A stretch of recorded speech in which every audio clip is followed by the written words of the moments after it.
Fun.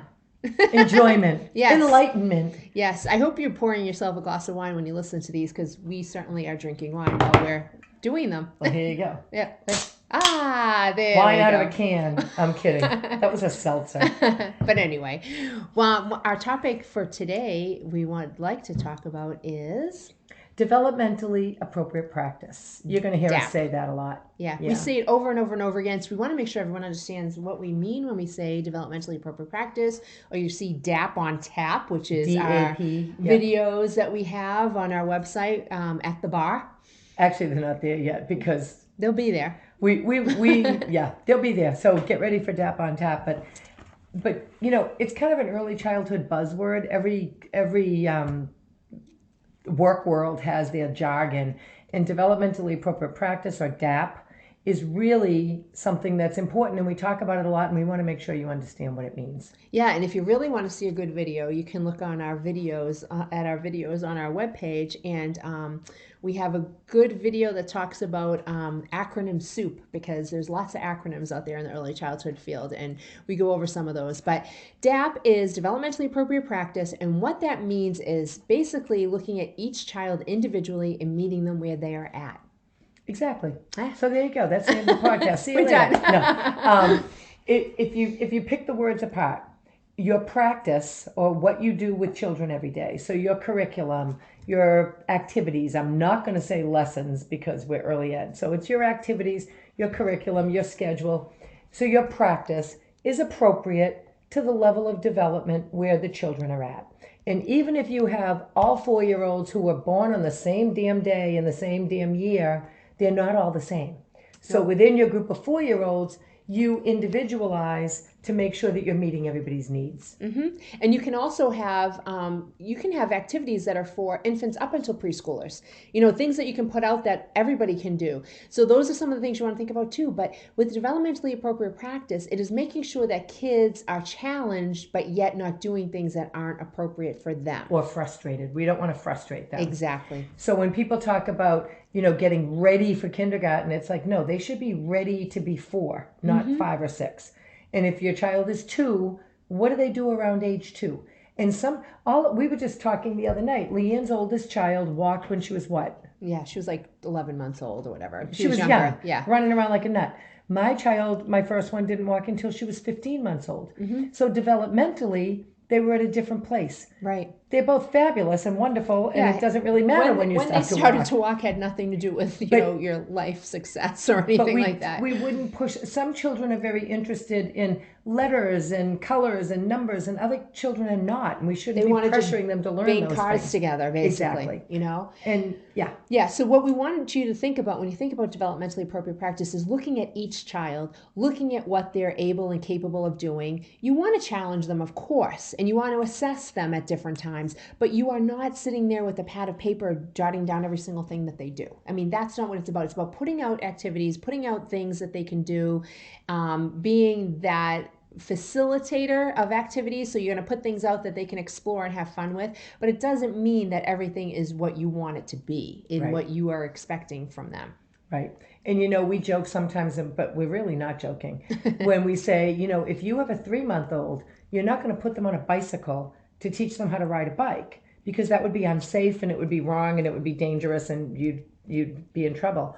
But we do that in other ways. You wouldn't take your 12-year-old and say, come on, honey, let's go drive the car, because when you're 16, you're going to get your license and you need to know. So let's start now. Right. And we're not going to get Kathy ready for the nursing home because, you know, hey, she's I'm not at a even certain 60 age. Yet. You know, we don't want to get her ready. True. But why are we talking so much about readiness for kindergarten? Let's get them ready to be with the age that they are. I mean, we see it all over the place. Kindergarten readiness. You know what? Kindergarten used to be fun. Like, why can't we get them ready for a good time and a good experience? Why does it have to sound so academic and, you know, and that's another podcast on kindergarten readiness that we could easily pull off for you. But for this DAP one, go to our website, which is twopushydames.com. We have some definitions there for you on developmentally appropriate practice under our DAP on Tap site. Pretty soon we're going to have some videos there. We just haven't been able to leave our busy lives to go out to the bar and have a couple of pops. But we will. Yeah. And And then they'll probably be pretty friggin' funny, actually. But we talk about how you look at children at age-wise, stage-wise, culturally, individually, and look at whether or not they have special needs. And then you build your climate, you build your activities, you build your curricula around that. You're not saying, this is what I want them to know, so I'm going to shove it down their throat until they figure it out, or make them sit and trace. Yeah, and if you have activities that only a couple of kids are capable of doing, that means it's probably not developmentally appropriate for your group. So that's something to think about too. Well, you put things out as a choice. It's so funny. Kids know what they need. Kids definitely know what they need. So if you say, who would like to come and work on this, whatever it is, the ones who are ready for it and want to do it will. Yeah. And the others won't. But don't make them feel bad if they can't do it yet. And don't ever make the whole group have to do these kinds of things.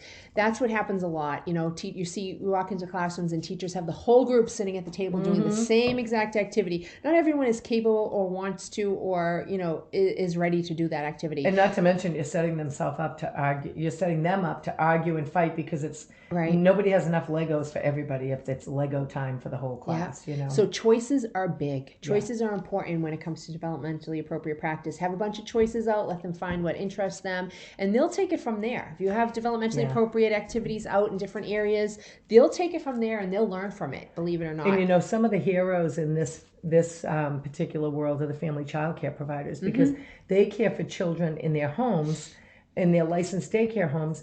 And they have children who are babies all the way up to 5-year-olds or 6-year-olds coming after school. Yeah. And they know how they have to differentiate. Yeah. Because the big kids want to use skinny crayons and small Legos and write things.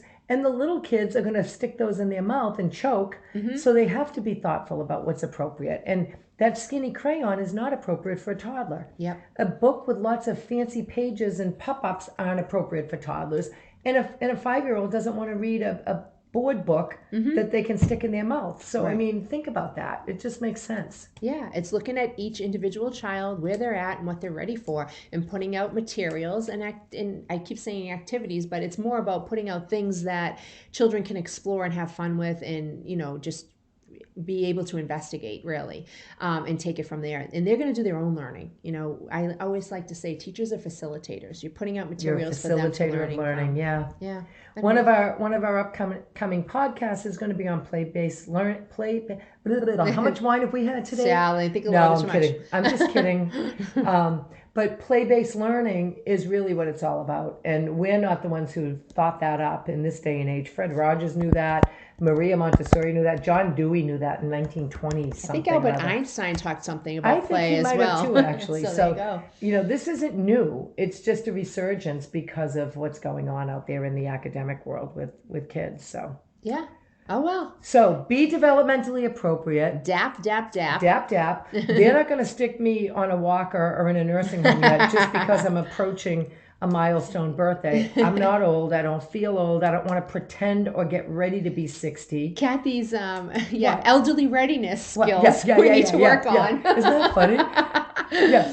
Why do we work on kindergarten readiness and not like... Yeah, I know. I other kinds of readiness. We need to pay attention to how we present things. Isn't I don't that know. Funny? Yeah. Well. Oh, well. Anyway, hope this was helpful. You'll hear from us about DAP and developmentally appropriate practice a lot. So. Yep, there's more on our website, twopushydames.com. So feel free to go there and find more information on developmentally appropriate practice. Ciao. Ciao for now.